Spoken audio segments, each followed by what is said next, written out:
On March 25th at 14:57 GMT, the world stopped for 27 minutes and 54 seconds. No one noticed at first. Those that eventually did were ordered to keep quiet. There was no sudden jolt, no collapsing into unconsciousness, no transition into utter darkness and back again. Nothing.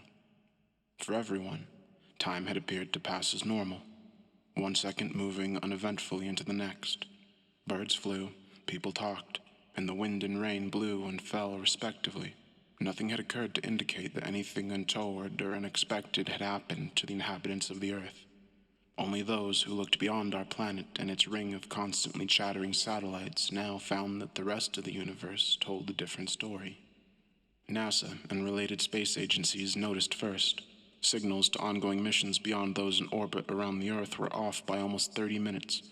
Frantic investigation revealed that the same time discrepancy was occurring for all incoming signals. Naturally, they came to the conclusion that the problem must therefore lie not with these external elements, but with the computers on Earth. But this led to a bigger question. One computer glitch was possible, but all of the various space agencies' computers across the globe showing the same failure at the exact same time? Naturally, a virus or a sophisticated global hacking attack was the next obvious answer. An international team to investigate such a large, well-coordinated cyber attack was being discussed when the first calls of alarm came in from the confused and concerned astronomers.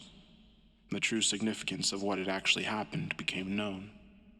Using data retrieved from the telescopic arrays at Jodrell Bank, Palo Alto, Mount Pleasant, and other across the world, confirmed against existing stellar records and communicational models of the exact galaxy and beyond, it became apparent that for 27 minutes and 54 seconds, Earth had somehow been out of sync with the rest of known time and space. In essence, the world as we know it had winked out of existence during this period, and then returned as if nothing had happened. For all intents and purposes, during that short window of time, we had ceased to be. The international investigation team was repurposed, a blank check written, giving it its pick of resources and the best minds in their fields, all to investigate this one event, and all sworn to utmost secrecy. None of them needed to be told the panic that would ensue if this information became public before a suitable and hopefully reassuring reason could be given for the event. Those that couldn't keep silent were quickly and quietly silenced themselves. Despite the various project names assigned to the sub-teams, those involved began referring to the event in a half-joking manner as the day God blinked.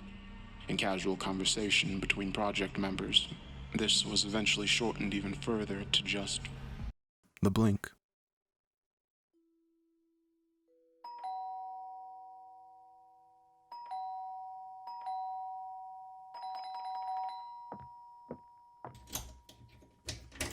After 6 rings, Ben finally answered the door. Mark, what are you doing here? You invited me, remember? Did I? How odd. Well, I probably had a reason at the time. Still good to see you anyway. Come on in. I'd known Ben since childhood. We attended the same school for a while, before his crazily high IQ led him on the fast track of higher education and beyond. We kept in touch, though. His parents were sensible enough to realize he needed some grounding in the real world, and encouraged our friendship with the usual sleepovers and camping trips. Their smarts lay in forcing Ben not to let his social skills atrophy completely like a lot of very intelligent kids were known to do. As a result, whilst he was frequently sidetracked and forgetful, he still functioned in normal society with a degree of success. After our respective schooling had finished, we both moved into the IT industry, although at vastly different levels. For myself, I now worked in tech support, mostly maintaining insurance systems for a range of small independent companies. Boring, but it paid well and allowed me to travel. He, on the other hand, was self-employed and preferred working from his apartment of solitude, as he called it, referring to himself as a consulting technician. He'd gotten the idea from watching reruns of Sherlock. His work was a lot more varied and advanced, and whilst he never openly admitted to hacking, he certainly had enough technical knowledge and experience to have been employed in the past by such names as Google, Microsoft, and IMB. when they needed someone to test the all-new, unshakable security system they just put in place, or track down those that had subsequently been able to breach their all-new, unshakable security system they just put in place. It added the thrill of the chase. Plus, it usually paid better. What was less known was the work he occasionally did off the books for such groups as the Department of Defense and NASA. He admitted his working for them was twofold. One, they wanted his expertise and brilliance, and two, it allowed them to keep tabs on his expertise and brilliance. He didn't mind this, and as he explained once, well, it keeps them happy knowing where I am and what I'm doing. Or at least what they think I'm doing. And then he'd grin and pass me the latest decoded email he'd intercepted. He didn't do anything with the stuff he found. He just enjoyed the challenge. To be completely honest, sometimes it was hard to pin down just who Ben was and what his motivations were from one moment to the next. I'd just grown up accepting him and his eccentricities, quickly moving to the conclusion his life was a complex pattern of impulses and ideas, woven together from threads that were as much madness as genius. There was his belief that every time someone said abracadabra, an angel lost its wings, or that the common cold existed as a vast hive mentality that avoided detection by its elements constantly hopping from body to body. Mad crazy shit like that. Half the time I thought he was joking. For the rest, I just hoped he had enough common sense to rein it in public. Then there were times that he did and said things that ended up on the opposite end of that, when what he said made absolute unnerving sense. On those occasions, he spoke with such a lucidity that seemed to cut through all the crap humankind had built around its certainties and beliefs, as if he'd touched on some universal truth we should all by rights know. All I could do at those times was marvel at how someone with such a kaleidoscope for a brain, entertaining such a maelstrom of contradictory thoughts constantly, could suddenly bring all of those elements together to produce those single blindingly white lights of truth. Then he'd suddenly go off on a tangent, accusing his neighbors of being CIA agents, trialing neurotoxins on local cats, and we'd be back to normal. Still, I came at a summons. Despite the crazed theories and odd habits, it was definitely the most entertaining conversation around. Plus, his library of illegally downloaded films was truly a wonder to behold. That and he was my friend. It was during a piece of work for NASA, idling through their secure systems looking for proof of Area 51 during his off time, that led him to first discover and then piece together all the facts concerning March 25th and the blink found by the international team so far. Being his only close friend, he decided to fill me in on this ongoing conspiracy, mainly so he could show off his talents once more, hence the invitation. As he spoke, he appeared completely oblivious to how my face was gradually growing more and more incredulous. He described what the world's space agencies and astronomers had discovered, and how a secret scientific think tank was now investigating what had happened. Physicists, quantum theorists, mathematicians, the whole spectrum of science, all focused on this one problem and the questions associated with it. What had happened, and why had it happened, and most importantly, was it likely to happen again? And if so, what was the risk of it being permanent? He told me of the total news blackout, and how any amateur astronomers or similar who now came to the same conclusion were to be either brought on board, treated as cranks, or disappeared with extreme prejudice. Their biggest fear was a mass panic, he said, or the world's religions taking credit on behalf of their respective gods, and several genocidal wars kicking off as a result. There's nothing more disconcerting, I guess, than not being able to trust your own reality. We've been raised in a world where it's fine to distrust your government, your employees, even your family, but your own entire existence? Definitely a recipe for chaos. Places like CERN have been placed on almost permanent hiatus. The governments of the world have no proof experiments like the ones they were doing. They're the cause. But I suppose they had to point the finger somewhere until more evidence showed up. There's a lot of theoretical work being done now, but pretty much zero practical. I guess it's only a matter of time before they get the scriptwriters from Doctor Who to brainstorm a possible cause. He sighed at this, sat back in his swivel chair and spun around, gazing at the ceiling, seemingly lost in thought. Then he slowly came to a stop and returned his gaze to me, a mischievous twinkle in his eyes. Then on the other side, you have religions. At this, he paused again, looked around his cluttered desk, and then started building what looked like a tower of various bits and pieces. As it slowly grew in height, he continued speaking. Remember our Bible classes, like the stories, if not the morality. I especially like the story of Babel. The rising structure of books, hard drives, chocolate bars, magazines, and other random items his hands could find in reach had risen to a height just below his chin. He added a few more items, adding to the precarious sway it already had. Pausing again, his hands not touching it, but spread wide on the other side, ready to stop an imminent collapse, he attempted the voice of an old English vicar delivering a sermon. Man, in his wisdom, decided to build a tower to God, so he may converse with his Creator. God, though, in his glorious wisdom, decided man should not be allowed to do this, and took steps to rectify the situation. So he cursed mankind with the gift of many tongues. He smirked at this, his eyes never leaving his tower, and returned to his normal voice.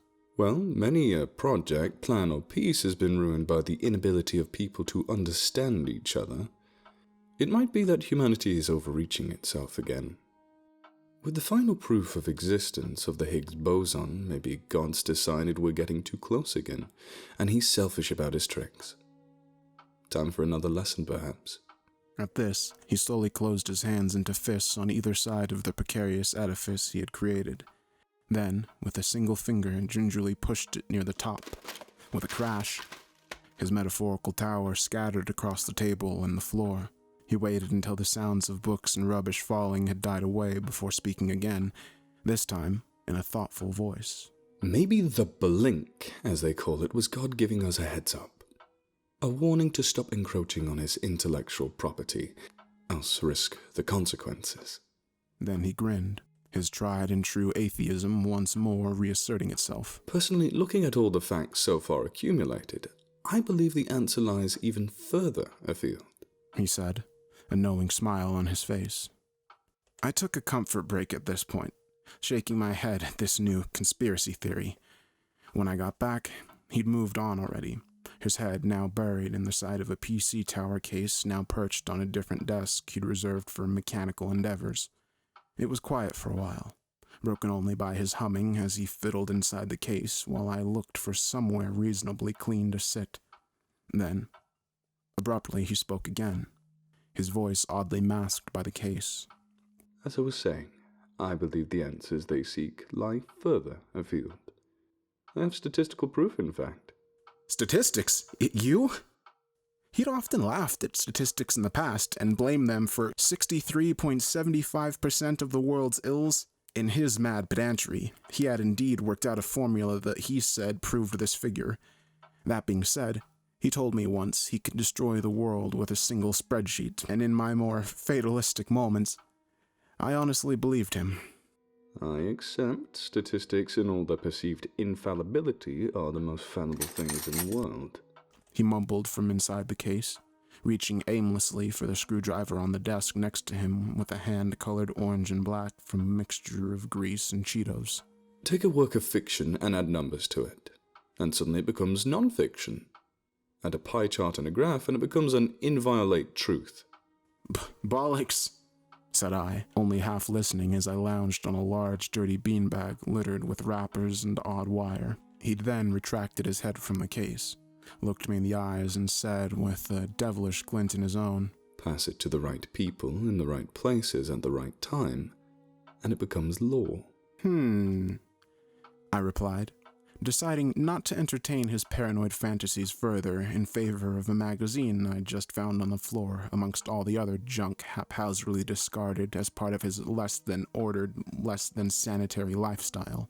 He grunted at my lack of enthusiasm for continuing one of his favorite topics, and buried his head back in the tower case once more before continuing anyway. However, in those cases, I'm referring to your basic bias statistics. Marketing, pressure group, political, that kind of unreliable crap. Now, pattern recognition, That element within the field of otherwise exploitable statistics, that I do have time for. Extracting his head again, he looked around the desk the case was on, shifting papers this way and that as he continued, partially lost in thought. You've heard of SETI, of course. Hold on, if we're heading into alien territory, you can kiss my ass right here and now. He fixed me with a glare, and I threw my hands up in resignation, muttering, I'm sorry. Please continue, O knowledgeable one. Thank you. SETI, the search for extraterrestrial life, one of their jobs being the analysis of signals bouncing in and around our local galaxy. Of which they have never found any conclusive proof of intelligent life, I reminded him pointedly. He ignored me. What if the patterns they've been looking for are wrong? What if you could analyze the seemingly random signals another way? What if there is a pattern, but it's spread over a long period so you don't even recognize it as a pattern? Aha! Triumphantly, his hand came out of a pile of books, clutching a pad of post-it notes, scattering the books across the desk in doing so. Fishing a pen from his trouser pocket, I saw him scribble "to do" on top note and slap it onto the side of the tower's case. Have you been watching the Discovery Channel again? Is there a UFO special on this week? He looked at me indignantly, though I noticed he quickly closed a TV guide that had been opened on his desk amongst the mess. What if I told you I'd written my own pattern recognition algorithm? What if I told you that I had found a message in those signals? Bullshit, I said quietly, suddenly less sure of myself, now more than a little shaken by what this meant if he had indeed succeeded in discovering a message from an alien race. Well, it wasn't easy, he continued, feigning an air of false modesty. And I do have the NSA to thank. Although if they discover I've been running this algorithm in the background on their decryption supercomputer, then I may have to leave abruptly. Or apologize. You never can tell what mood they'll be in one day to the next. Ben, what about the message? I said firmly, cutting him short, standing to face him. Oh, that. He went quiet, looking around evasively. My doubts quickly returned. What was the message, Ben? Well, it was short. And it is really rather impressive decoding anything like this, obviously. Ben! He paused, and then said abjectly, Hello. Are you content? There was a few seconds of silence before I started laughing uncontrollably, mostly out of relief. Ben looked indignant. Well, I think it's a very poignant message. Better than prepare to be annihilated. Oh, God. Hold on a second. I can't breathe. You had me shitting myself for a moment there. I take it then you don't believe what I found is a message from an alien race. Would you please stop laughing? I'm sorry. Oh, Ben, you've got to admit, if you were to imagine contact from another species, I think I'd be looking for something a little more, I don't know, profound? I mean, we've sent out a gold disc giving a snapshot of the human race and our knowledge. Music, mathematics, you name it. And what do the hyper-intelligent aliens send back? The equivalent of "have a nice day"? You don't think it's from outer space, then? He reiterated. I looked at his pained expression and answered in a more reasonable voice. Look, Ben, I think your algorithm found a pattern that wasn't there, and extrapolated meaning from it. Turning, I returned to the beanbag and my perusal of the magazine. He stood there for a few moments, and then turned and flopped down in a large, comfortable swivel chair behind another desk, this one littered with laptops in various states of construction and destruction, connected by an array of cables in what appeared like a haphazard fashion. Pressing the switches on 3 of them, his face was illuminated in the telltale glow of their screens, his focus flitting between the screens and his fingers dancing across the keyboards in front of him. He had nevertheless decided to continue, and began outlining his newest theory. I disagree. I'll even go further and state that this is an alien species with an interest in the human race, a species directly involved in the evolution of mankind. Oh, here we go. Are we really back on the engineer's theory once more? Has Ridley Scott been sending you a secret message in his films again? I muttered, not looking up from the page I was now reading. He ignored this and continued. Think about it. The human body is an amazing machine. It regulates itself, heals itself, and has the ability to create more of itself through reproduction. I thought you only believed in things you had experienced for yourself, I asked, peering over the top of the magazine at him, my voice now openly amused. As I was saying before I was so rudely interrupted, the human body is an amazing machine. And that's exactly what it is. A piece of technology built using biological parts rather than mechanical ones. It is not, however, a perfect machine. What do you mean? I asked, despite myself. Well, think about it. It has its own defense capabilities in the form of white blood cells to ward off illness, the ability to heal wounds, etc., etc. Occasionally, though, this excellent piece of machinery goes wrong. It functions incorrectly. It overreacts to certain stimuli.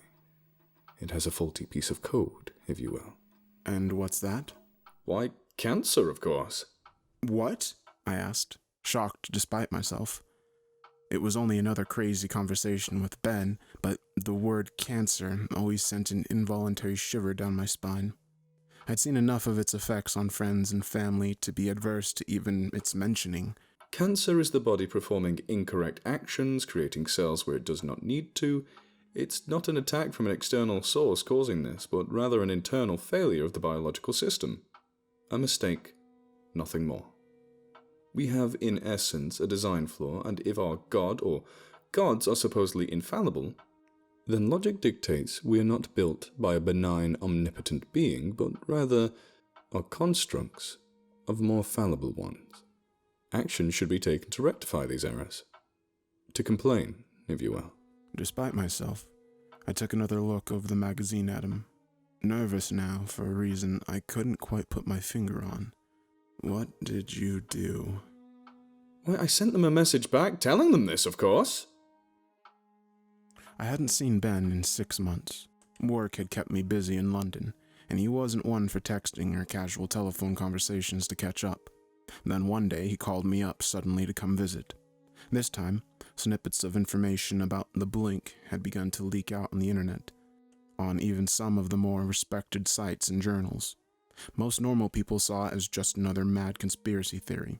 Having spoken to Ben before, though, when he had outlined all the data, the fact that other sources were now relaying the same information sent chills through me. It was one thing for it being just another of his crazy theories, but quite another when a growing number of external bodies were now seeming to confirm the event's existence. This time, when I rang his doorbell, he answered on the first ring, but I wasn't ready for the sight when he opened the door. He was haggard and tired, like he hadn't slept in days, and his clothes were rumpled and dirty, even more so than normal. As I stood there, I caught a look in his eyes. They were bloodshot, and there were large dark circles under them, but there was a calm I hadn't seen before, which was echoed in his voice as he welcomed me in. I couldn't quite put my finger on it at first, but then it dawned on me. I had seen this kind of response before in those who were in the final stages of terminal illness. Acceptance. I felt my body prickle with unease. That chill that ripples across your skin when you stop thinking in the past or the future and all your attention is suddenly focused on the now because you know the world you're used to is about to change in some fundamental way. I paused in the doorway and looked him in the eyes. Then, without thinking, I drew him into a massive bear hug. Ben had never been one for physical contact all of the time I'd known him, but he accepted the hug without question, and I felt some of the tension released from him. We parted after a short while, and I asked him sincerely, "Are you okay? There's nothing wrong with you?" No. Nothing physically, at least. Good.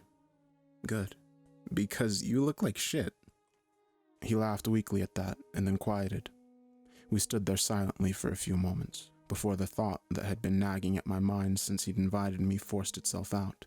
I've noticed on the web there's been a lot of noise about this blink thing you mentioned last time. I was wondering, did you get an answer?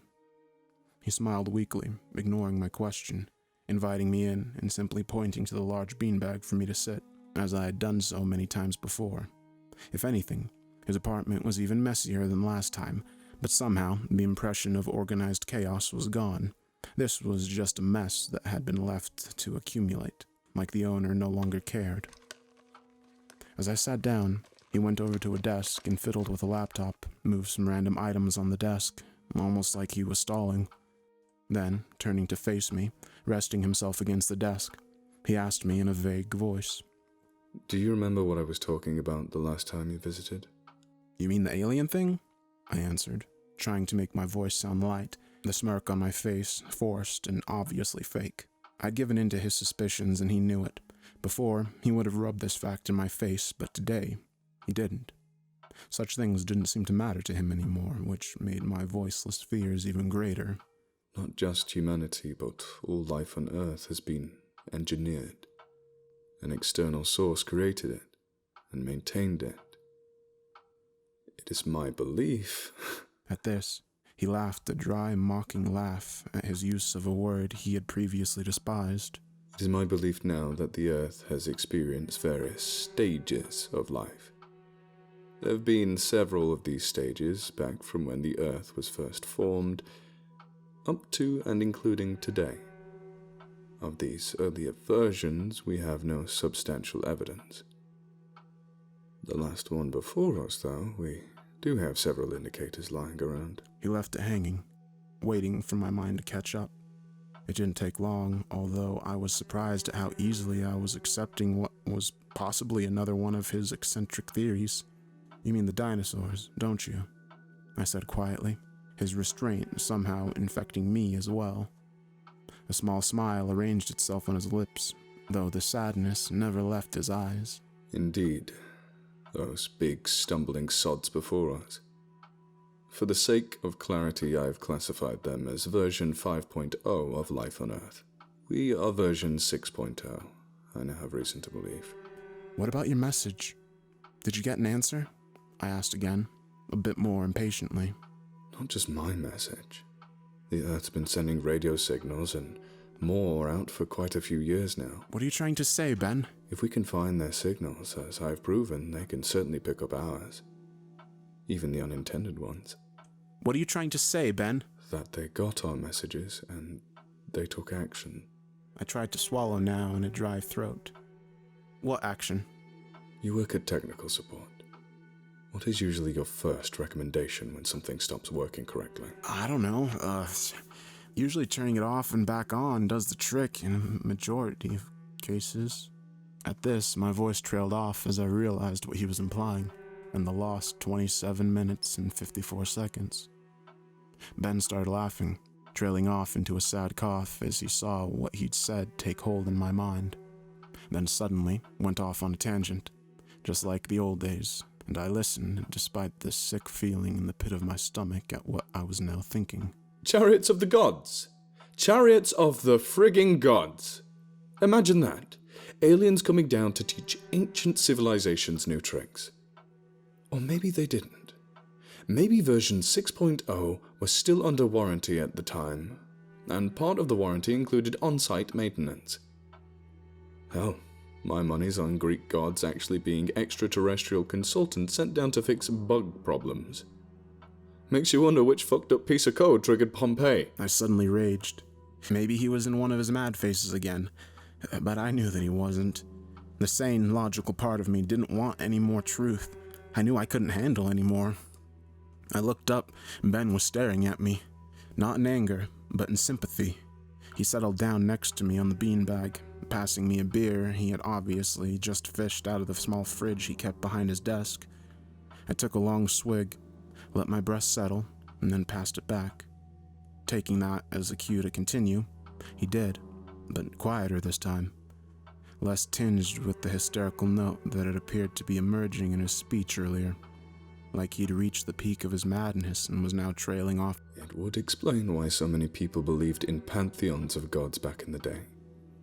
Alien engineers popping down to fix the system whilst we're still covered. Just like Microsoft ending support of older versions of Windows, though. Maybe we just passed the date where version 6.0 of life on Earth was covered, so they stopped coming. He took a swig and passed it back, his voice now wistful, his eyes unfocused. trying to look across the unfathomable void. And now, in this age of radio and microwave signals, the people of Earth are finally sending messages and emails that can be picked up by their gods.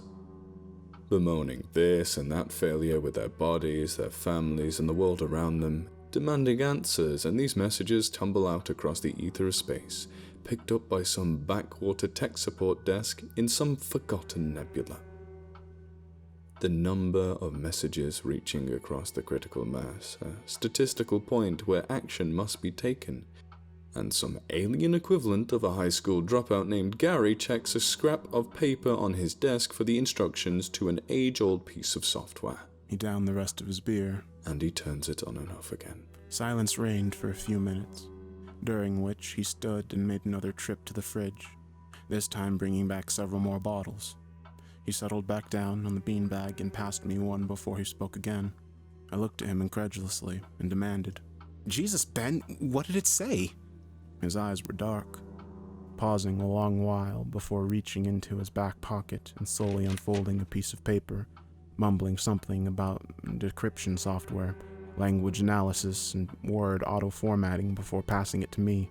Dear Earth, thank you for replying in regard our recent query as to your ongoing happiness with our software. We passed on your multiple concerns to the relevant technical support help desk. Unfortunately, ongoing support of your current version of Life 6.0 has ended. The initial reboot of your hardware/software attempted previously appears to have not resolved your issues. Therefore, we will be refreshing your system to previous stable release, Life 5.3. Your contract does not include backup/restoration of existing data, so all current data will be wiped post-version Life 5.3. Thank you for using Life, and please contact us if further issues occur. Best regards. Refresh? Was all I could mutter, confusion and dread dulling my senses. Using the version numbering as a guide, my guess is that would be resetting the Earth back to the late Jurassic period. He murmured thoughtfully, taking another swig of beer. I sent a message back, of course, asking them to not do anything. I even coached it in the proper terms. We have decided to continue with our current installation. Please do not reboot nor refresh the system. Please ignore all other bug reports unless forwarded by me. Ben Glover, sysadmin of Earth. Bug reports? Prayers. Oh. Then I looked at him again, the look of disbelief obvious in my eyes. Sysadmin of Earth? He didn't meet my gaze, but rather sheepishly kept his eyes locked to his beer bottle. Well, I had to sound like I was in charge, didn't I? Do you think they got your message? I asked hopefully after a pause. Honestly, don't know. We can hope, though. By my calculations, we'll know in the next couple of hours or so. That's why I invited you over, I guess. So we can watch the end together. Then again, we might just wink out of existence. His voice trailed off. Silence reigned again, broken only by our occasional sips. There wasn't, in all truth, very much else to say. After a while, he finished his beer, rested it gently down next to him, and then yawned expansively, leaning back on the beanbag with his hands clasped behind his head, and said matter-of-factly, Well, to be perfectly honest, I don't think the dinosaurs were given a fair enough crack of the whip the first time round. Only right they should get another go. I turned in disbelief to argue with him at his irresponsible attitude, then saw the barely suppressed laughter in his eyes. When all was said and done, what was there left to do but wait and see what happened and laugh at the absurdity of it all? He started, and I joined in, till the tears were rolling down our cheeks, and we sat there, laughing and drinking beer until our world ended. Maybe